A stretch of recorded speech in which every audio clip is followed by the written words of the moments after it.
All right, today we are diving into one of the most insane rescue operations in modern military history. Seriously, it's a story that kicks off with a simple promise, but quickly snowballs into a massive battle, and believe it or not, ends up exposing a critical weakness in the world's most advanced fighter jet. So let's get right into it. You've probably heard this phrase before, right? Well, for the US military, it's not just a cool line in a movie. It is an unbreakable code. They will literally move heaven and earth, send in dozens of aircraft and their most elite operators, all to bring one person home. This idea is the engine behind every single decision we're about to see unfold. And there's the question that flips this entire operation on its head. A mission that starts with saving one guy quickly spirals into this desperate, chaotic fight for survival, where every single second counts, and every choice could be your last. So our story begins in the dead of night. Deep inside Iranian airspace, a single F-15E strike eagle is on a mission, but a split-second decision is about to go catastrophically wrong. Okay, so check this out. The crew is using the mountains to hide from long-range radar. It's a tactic called terrain masking. Super smart. But here's the problem. To drop their bunker buster bomb, they had to pull the jet up.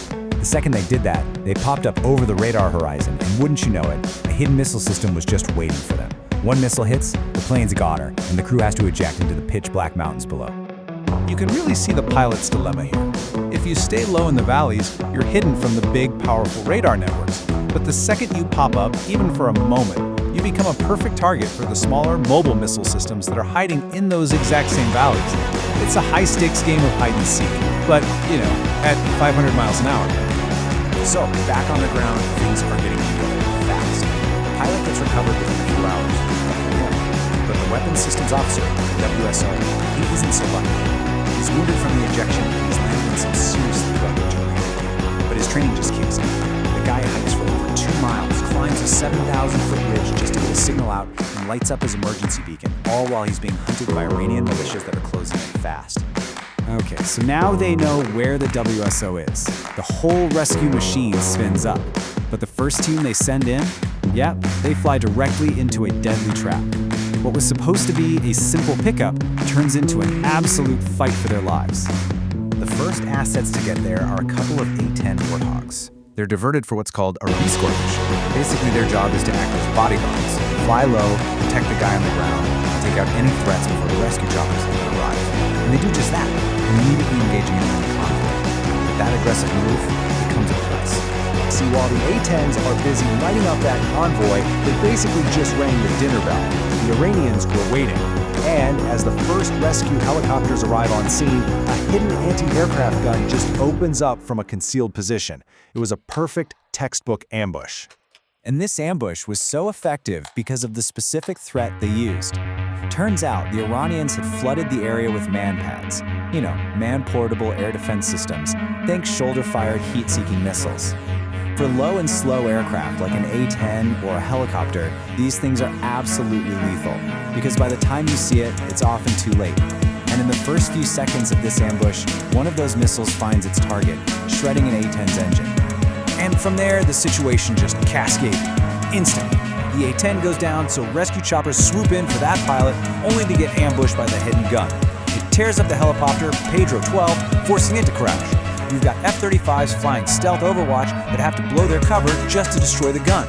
And in all this chaos, survivors from the crash, the crew of the second chopper, and the A-10 pilot all pile into the one remaining helicopter. It was so overloaded the engines were screaming as it barely, cleared the trees to get away. So with that first rescue attempt being a near total disaster, the focus snaps right back to the original guy, the stranded F-15 WSO. The Iranians know he's out there somewhere, and now they're really hunting for him. The US forces need to buy him some time, so they turn to a little bit of smoke and mirrors. This is the strategic problem, right? You've got one guy alone on a ridge, and enemy forces are absolutely swarming the area. A direct assault would be a bloodbath. So instead of using brute force, they decide to get clever. They decide to use deception. And this is where the CIA gets involved. They launch this brilliant disinformation campaign inside Iran. First, they leak rumors that US forces have already found a WSO and are trying to sneak him out on the ground. Then, it works perfectly.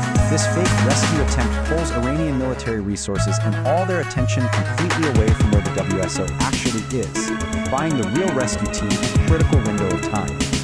So, with the enemy temporarily sent on a wild goose chase, the US launches the main event. And let me tell you, this isn't just a rescue mission anymore. It is a full-blown, hell-born assault involving the military's most elite operators and a truly staggering amount of air power. I mean, just look at this force. You've got an HC-130 acting as the quarterback in the sky, an MQ-9 Reaper drone giving them an unblinking eye on the WSO. EA-18 Growlers are just unleashing a storm of electronic warfare to blind Iranian radar. And then come the assault helicopters, the Muscle, designed to dip troops in and out of the tightest spots imaginable. And who are they sending in on the ground? Oh, just the absolute best of the best. The military's most elite operators. We're talking Delta Force and SEAL Team 6 were helicoptered in under the cover of darkness to set up a defensive ring around the wounded WSO. But you can't fool the enemy forever. Just as they reach the WSO, the Iranians realize they've been tricked and they converge on that ridge. What happens next is a massive, hours-long firefight. The operators set up a 360-degree perimeter with just overwhelming air support from A-10s and helicopter gunships pounding any enemy forces that dared to get too close. The WSO was finally safe, but the escape was just as dangerous. Back at a makeshift airfield they'd set up inside Iran, two of the large transport aircraft they needed to get everyone out suffered critical mechanical failures. With enemy forces closing in and no way to fix the planes, the commanders made an absolutely impossible decision, one that would end up costing over $100 million. The commanders decide they have to abandon the disabled aircraft, but they can't let that kind of advanced technology fall into enemy hands, so they call in airstrikes on their own multi-million-dollar assets, blowing up the two planes and leaving nothing but charred wreckage. It's not just leave no man behind, it's also leave no sensitive equipment behind. But believe it or not, there's one more critical lesson that came out of this whole operation. Amidst all the chaos of the rescue, an F-35 providing air cover was reportedly hit. And this moment revealed a pretty startling truth about modern air combat and the limits of even our most advanced technology. Okay, so here's the critical distinction you gotta understand. The F-35 is designed to be nearly invisible to radar, but stealth is not an invisibility cloak. That plane's engine is one of the most powerful in the world, which means it produces a massive plume of heat. So modern defense systems are now using infrared search and track, or IRST, which bypasses radar completely. It simply scans the sky for heat signatures. And the implications of this are staggering. For years, the doctrine was basically that fifth-generation fighters, like the F-35, could operate with impunity, go wherever they want. This single event proved that adversaries are adapting. They're using other technologies, like infrared, to level the playing field. The age of total, unquestioned air dominance is being challenged. Which really leaves us with this final thought. As sensor technology keeps evolving, becoming more complex, more varied, this cat-and-mouse game between stealth and detection just keeps going. And it makes you wonder, is true total invisibility on the battlefield possible anymore?